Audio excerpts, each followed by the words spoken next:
হবে সোনার মাটির দেহ হবে সোনা নীলে গুরু উপাসনা জন্ম মরণ হবে বারণ জন্ম মরণ হবে বারণ আসা যাওয়া আর হবে না নীলে গুরু উপাসনা মাটির দেহ হবে সোনার মাটির দেহ হবে সোনা নীলে গুরু উপাসনা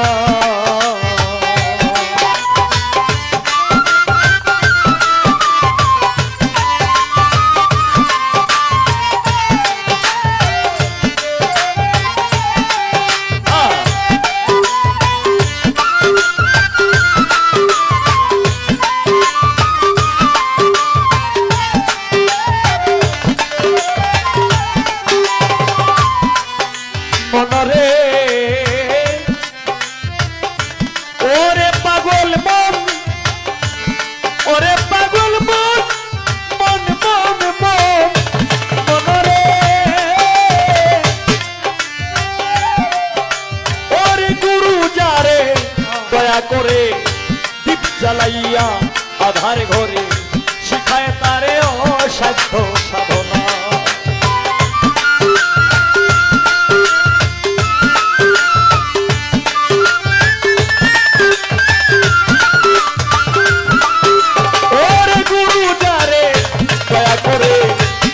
জ্বালাইয়া আধার ঘরে শিখায় তারে অসাধ্য সাধন করে করলে সাধন পালাই সমন মরণের আর ভয় থাকে না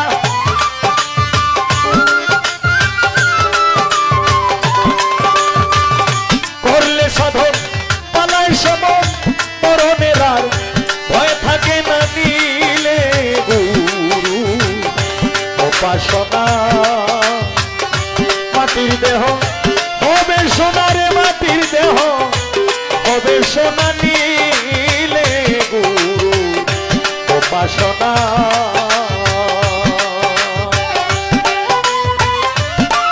বেলা পারবে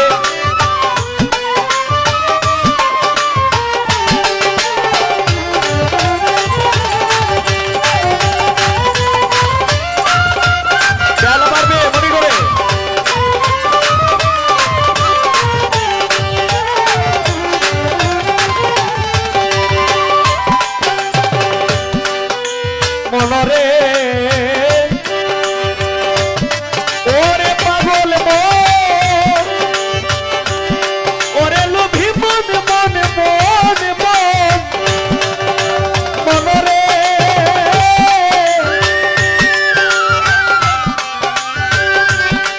ও তুই আসিয়া এই মানবী কুলে অহংকারে ভুলে রইলে মানব জমিন আবাদ করলে না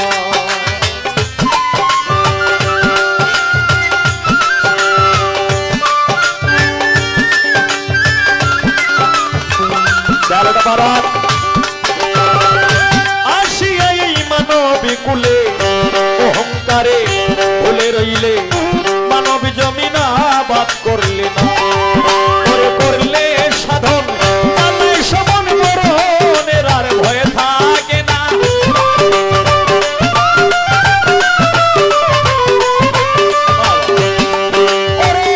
গুরুর দয়া হাকিম শাহ মির্জাপুরীর দয়া না হইলে তোর সুভিক্ষে আর ফল ধরবে না নীলে গুরু উপাসনা মাটির দেহ হবে সোনার মাটির দেহ হবে সোনা নীলে গুরু উপাসনা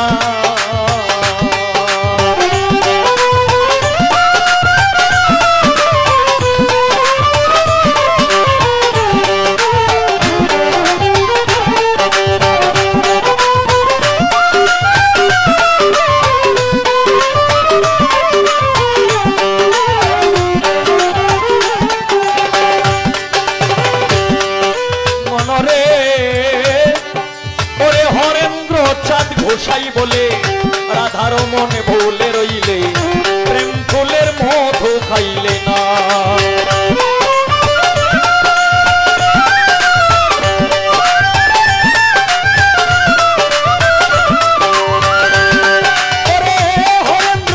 গোসাই বলে রাধার মন ভুলে রইলে প্রেম ফুলের মধু খাইলে না ওরে এক বিন্দু পান করলে মধু খাওয়ে জ্বালা দেহে রবে না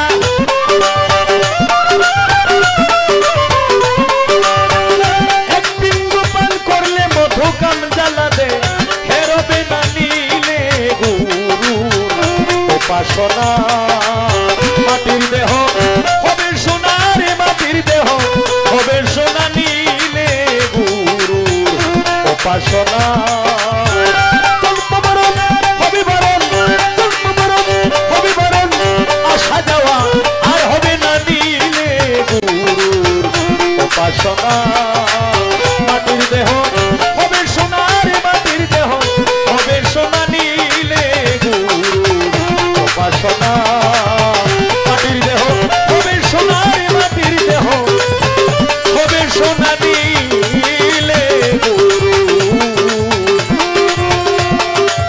উপাসনা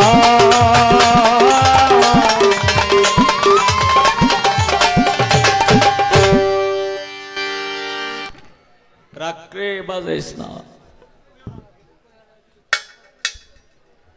গান শুনলাম অত্যন্ত চমৎকার তবে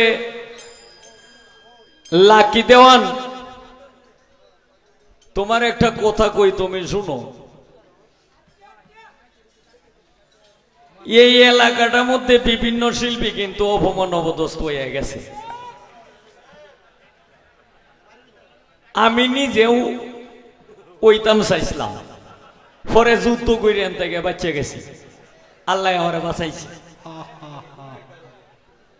তে এহানের মানুষ বালার বালা আবার বেজালের শেষ তে তোমার একটা কথা কই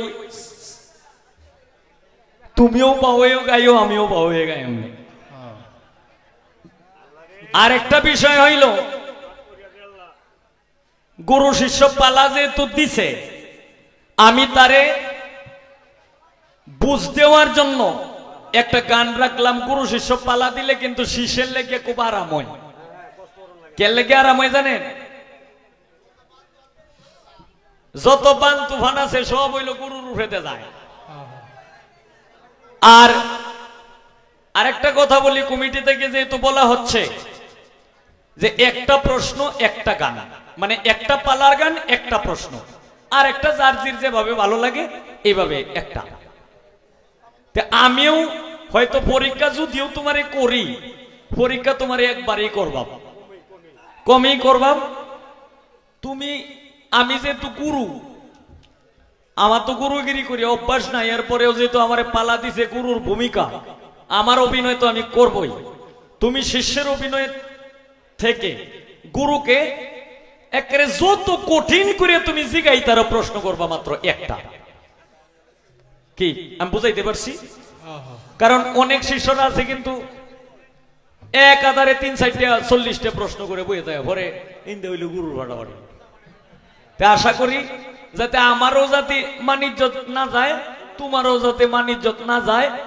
বেড়াই না যাতে যদি কয় যে এই মেয়ের আপনারা কথা কম কইনি এইটার তো একটা ইজ্জতের গতি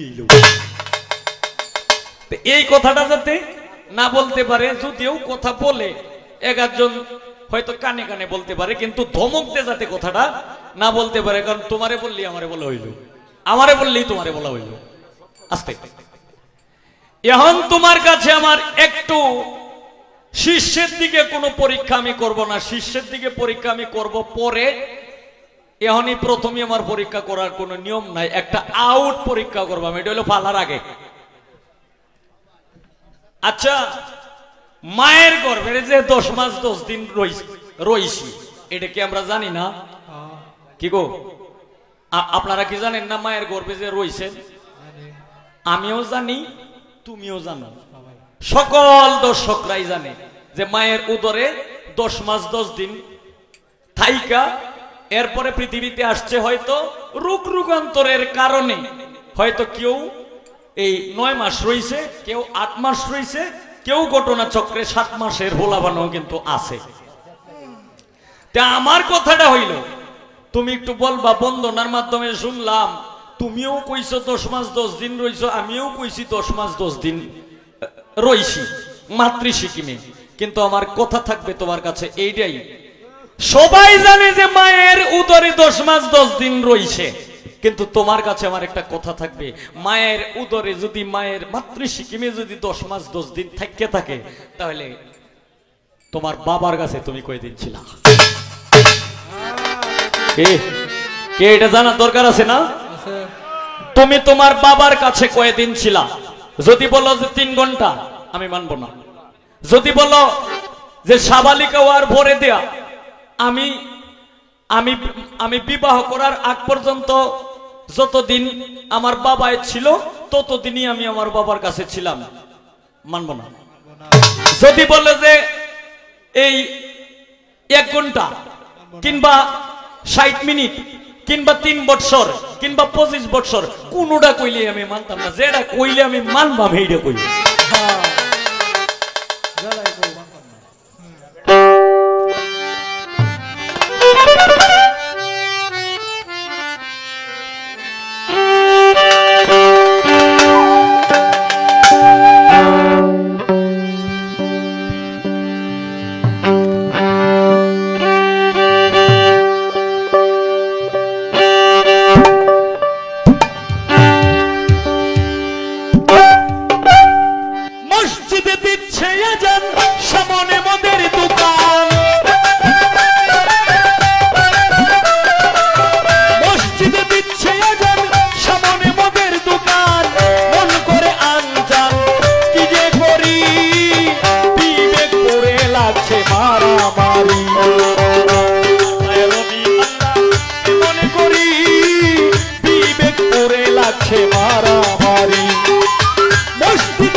রাতে অসহায় তিনি ভিখারি দয়াল নবীজির শিক্ষা কেউ কইরো না ভিক্ষা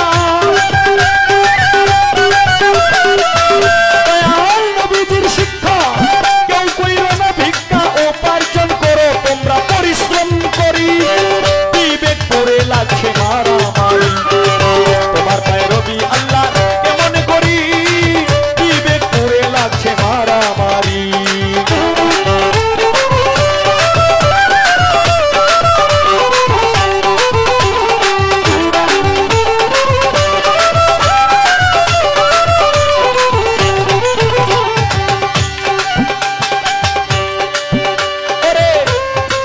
আল্লাহ তুমি দয়াময় তোমার ইচ্ছায় সবই হয় এই সব দেখছি তোমার কারিগরি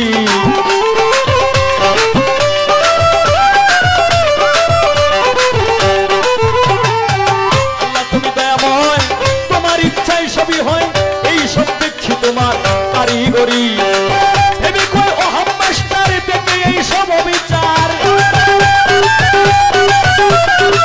ভেবে কই অহম মাস্টার দেখে এই সব বিচার মন করে হাহাকার কি যে করি বিবেক করে লাগছে মারামারি তোমার পায়ে রবি আল্লাহ কেমন করি বিবেক করে লাগছে মারামারি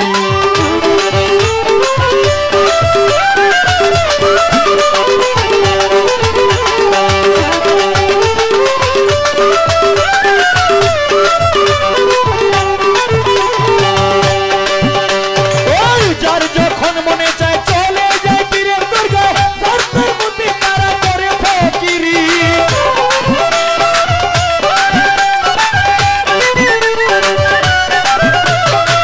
যার যখন মনে চায় চলে যায় পীরের দরগায় তার মধ্যে তারা করে ফকিরি আবার কেউ কেউ রাখছে নজর কোথায় বসছে গাজার আসর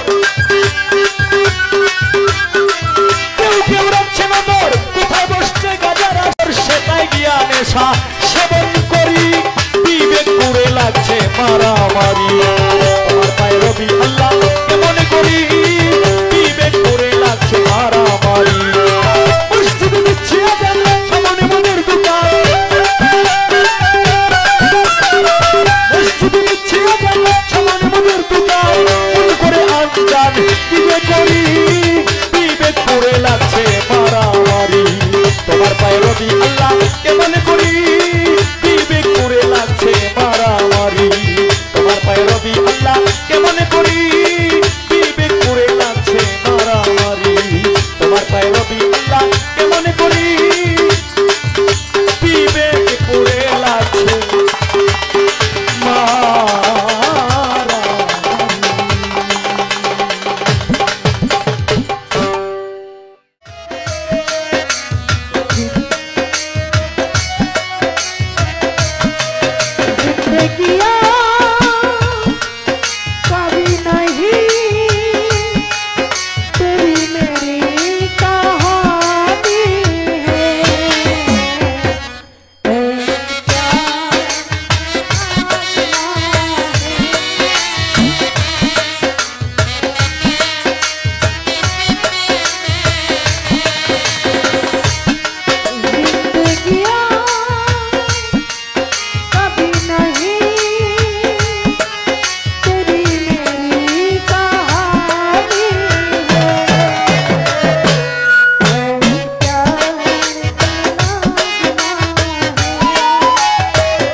ধন্যবাদ কমিটির পক্ষ থেকে আমার পক্ষ থেকে কমিটিকে একজন গুণী শিল্পীর সাথে একটা জ্ঞানী পালা দেওয়ার জন্য। পালাটা কি? গুরু এবং শিষ্য। আমার মনের অনেক দিনের বাসনা এইলার লগে একদিন গুরু শিষ্য গাইতাম। একবারে সত্যি কথাটা কয়ে দিলাম আর কি, যেহেতু পায়ে গেছি আর মন যোগ কান চাই অতকান নিমু আজকাল। ওই যে কইবেন যে না একটা কইরা বইতা হয়, এটা হইতো না। আজকে আপনি গুরু, আমি শিষ্য।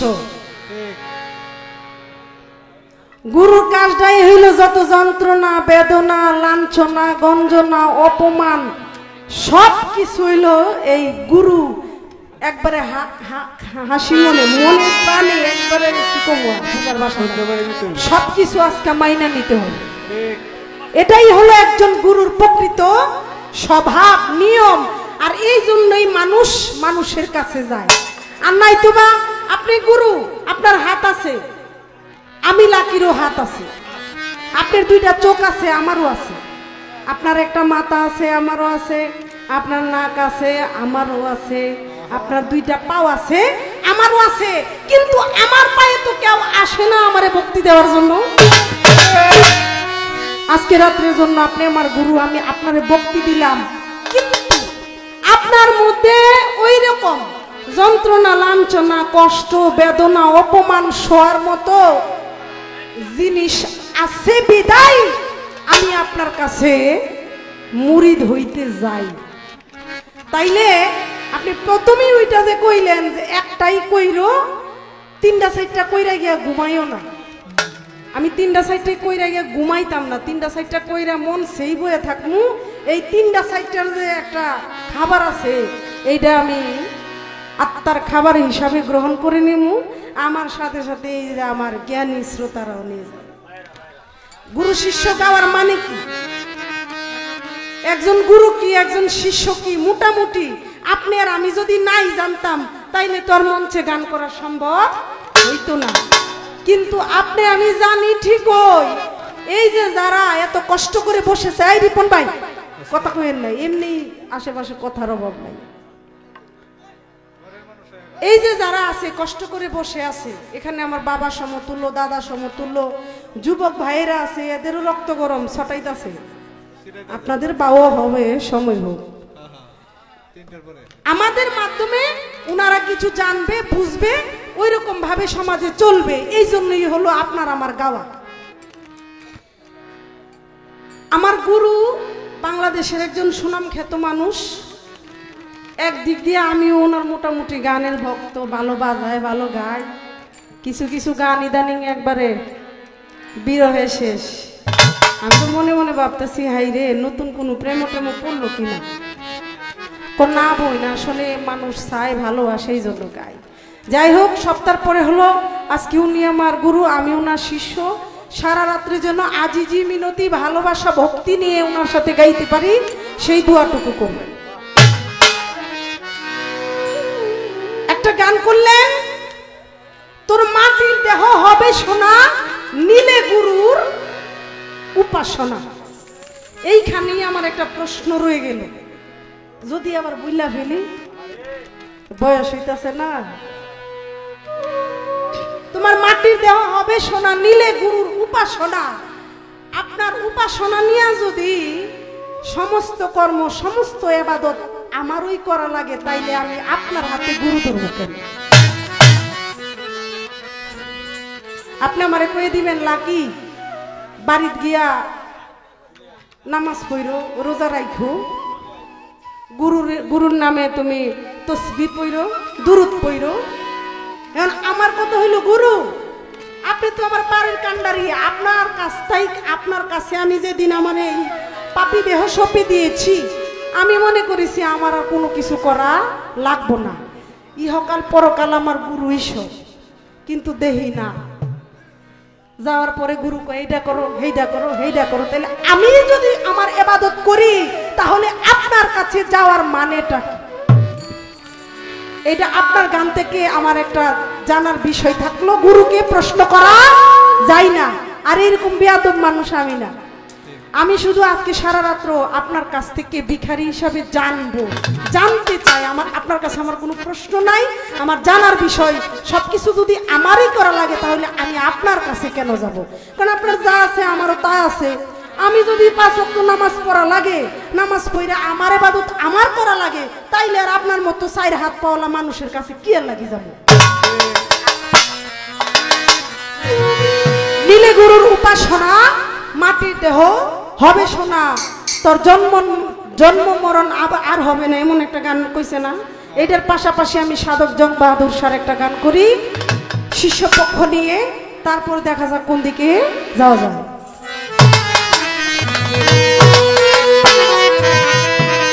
আস্তে কই এলাকা থেকে অনেকে অপমান অপদস্থ হয়ে গেছে ভাই। আপনি আমি সবাই, আয়না হলো মানুষের সবচেয়ে কাছের বন্ধু। কেন?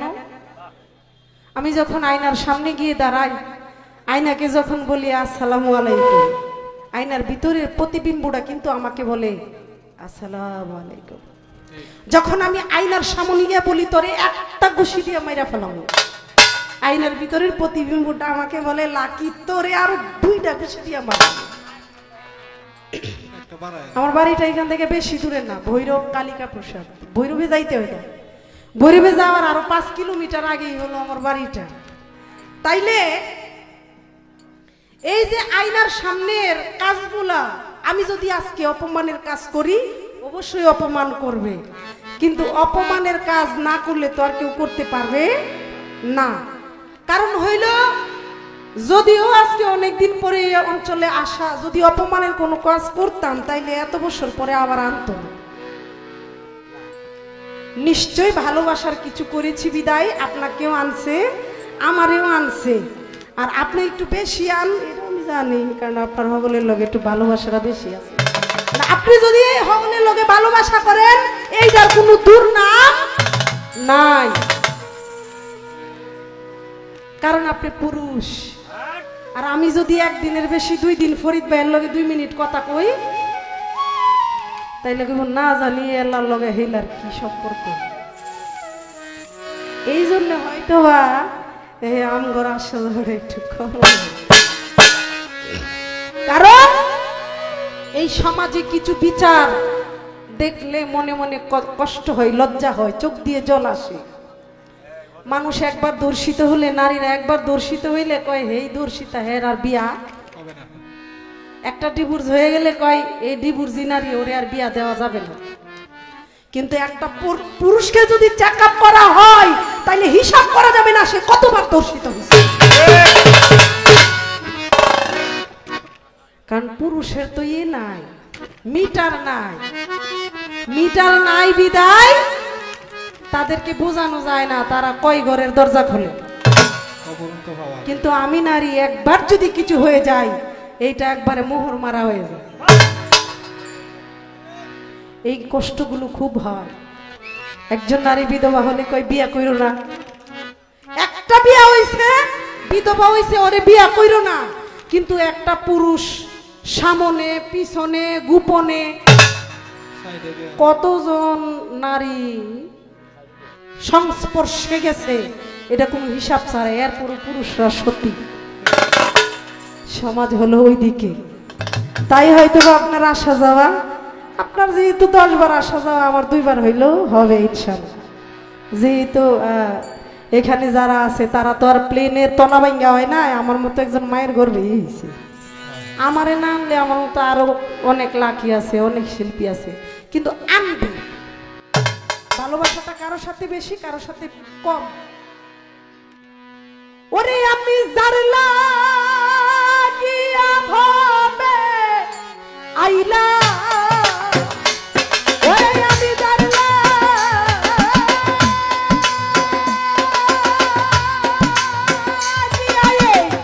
ভাবে আইলা, দয়াল তার পাইলাম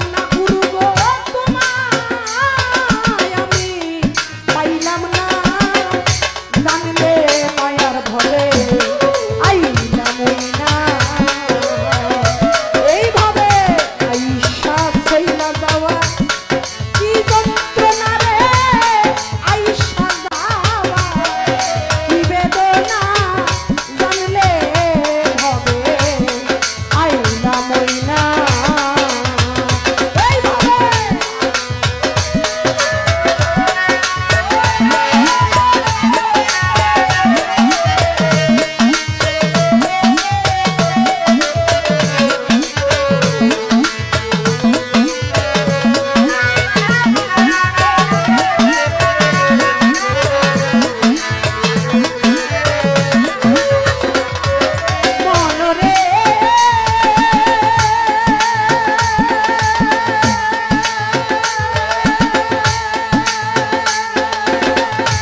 জানি না ওই আমি না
আপনার আউট জায়গা থেকে একটা কথা জিগাই।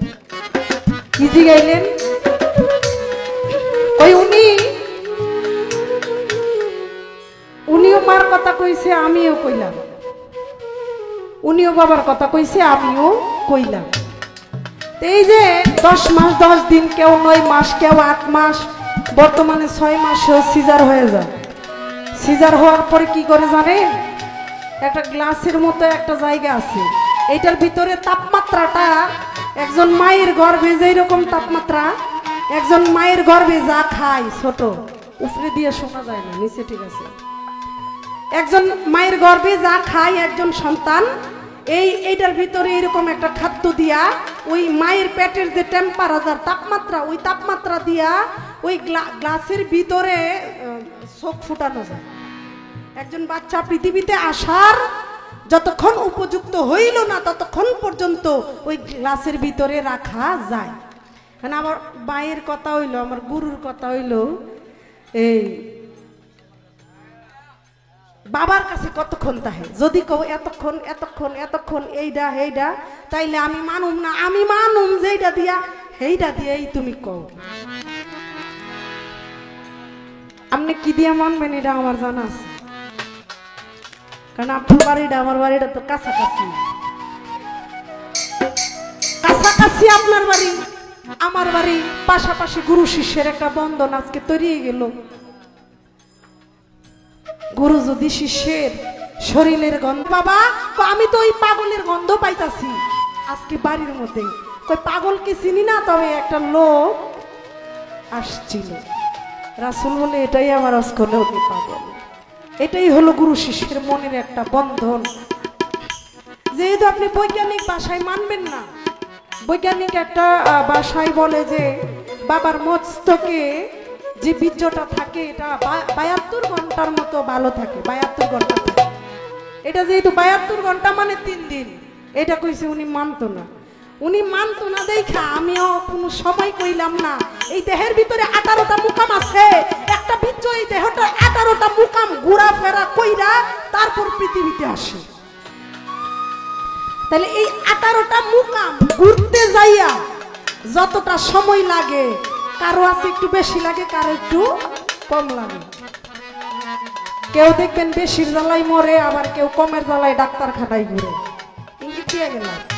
কারো একটু বেশি লাগে, কারো একটু কম লাগে। এই দেহের ভিতরে 18টা মুকাম আছে, ওই 18টা মুকাম ঘুইরা মায়ের সিকিমে যাইতে যতটা সময় লাগে ততটা সময় বাবার মজ্জকে এই জিনিসটা থাকে। সময় দিলে যেহেতু মানবেন না, করুনটা কি, সময়টা দিলাম না, ঘুরাইয়া নিয়ে আপনারটা আপনার উপরে দিলাম। আর যদি সময়ের কথা বলে তাহলে বিজ্ঞানী প্রযুক্তিতে প্রমাণ হয় 72 ঘন্টা বাবার মস্তকে সেই বীর্যটা বসবাস করে, ততক্ষণ পর্যন্ত ভালো থাকে। এই হলো আপনার জানার বিষয়। আমি আমার সাধ্য মতো জবাব করার চেষ্টা করি।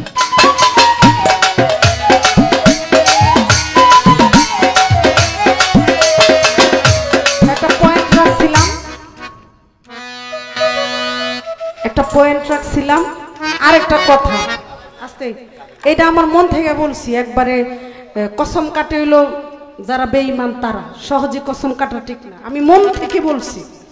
একটা কথা আমার জানার বিষয়, এটা আমি অনেক বাউলরে করছি, কিন্তু দেওয়ার পরে আমার বুঝে খাড়ে না, সত্যি বুঝে খাড়ে না।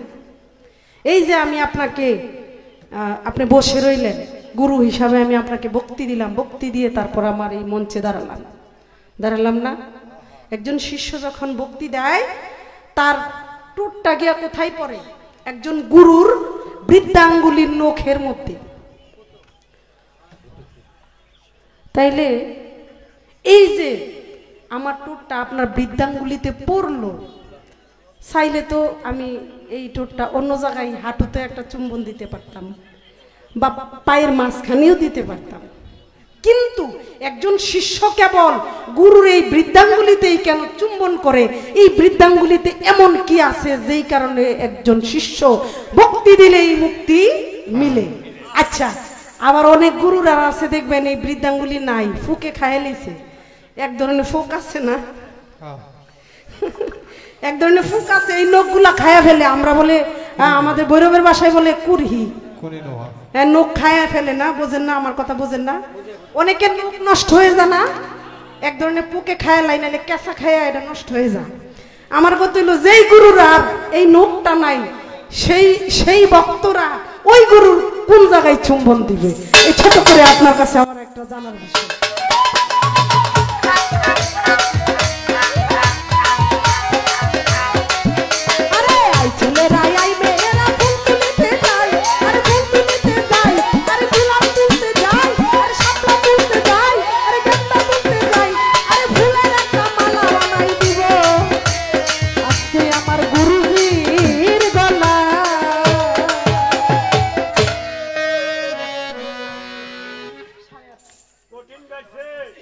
যাই হোক, আমার অবস্থাটা তেমন ভালো, 1 মাস যাবৎ কাশি জ্বর, এরপরও কেমনে জানি একটু কৌশল করে রাত্রটা ছালাইয়া নিতেছে, যেহেতু আমার ভাই আছে। দোয়া করবেন বাকি সময়টুকু যেন চলে যায়। একটা গান করি, যার দরবারে এসছি, যেহেতু আমার পালাটা শিষ্যের, আসছি একজন দয়ালের দরবারে, সেই দরবারে হেকিম শাহকে স্মরণ করে একটা গান না করলে এটা খারাপ দেখা যায় এবং আমরা দাবিতে থেকে যাই। যার জন্য আসলাম, এই যে এতজন মানুষ আসছি, মানুষের বাড়িতে বিয়ে শাদী হয় না, কাঠ চাপায় 50 টাকার 30 টাকার একটা কাঠ দিয়া গাড়িতে উইটা, এই গাড়ি দিয়া বাড়িতে যায়, যায়া অননয় বিনয় কইরা দাওয়াত করি, আমার ছেলের বা আমার মেয়ের, আমার বোনের বিয়া এত তারিখে, দয়া করে আপনি গিয়ে আমার বাড়িতে দাওয়াত খাইবে। এর মাঝে মন চাইলে যায়, না মন চাইলে নাও যায়। কিন্তু একজন দয়ালের বাড়িতে, একজন হেকিম শাহর বাড়িতে কোন দাওয়াত কাট লাগে না। একজন ভক্ত তার দয়ালের মনের টানে, মনের একটা কানেকশন আছে, এই কানেকশনের টানে এই দয়ালের বাড়িতে চলে আসে। এখানে অনেকে বসতে পাইতেছে না, দাঁড়ায় রইছে, কষ্ট হইতেছে, পায়ে ব্যথা করতেছে। এরপরও যদি হেকিম শাহর সাথে মনের একটা টান, ভালোবাসা, মহব্বত না থাকতো, তাইলে এইভাবে সারা রাত দাঁড়ায় থাকতে পারতো না। সেই দিকে লক্ষ্য রেখে আমার একটা গান।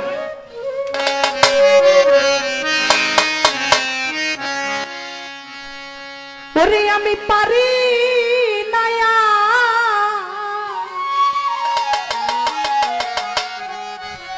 হেকিম শাহ বাবা ঘরে রইতে,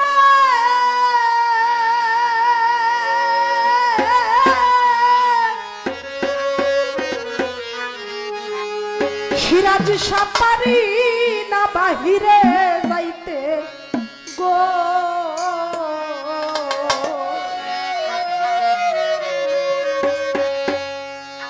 ঘুরি এখন পথে পথে, ঘুরি এখন পথে পথে, এখন জানা হইল আমারে পাগল বানাইয়া গামছা পরাইল হেকিম শাহ, ভক্তের পাগল বানাইয়া সালা পরাইল হেকিম শাহ। চোখের দেখা মনের মায়াই, চোখের দেখা মনের মায়া, কি সর্বনাশ ঘটাইল ভক্তের পাগল বানাইয়া গামছা পরাইল হেকিম শাহ, ফরিদরে পাগল বানাইয়া সালা পরাইল।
লেখাপড়া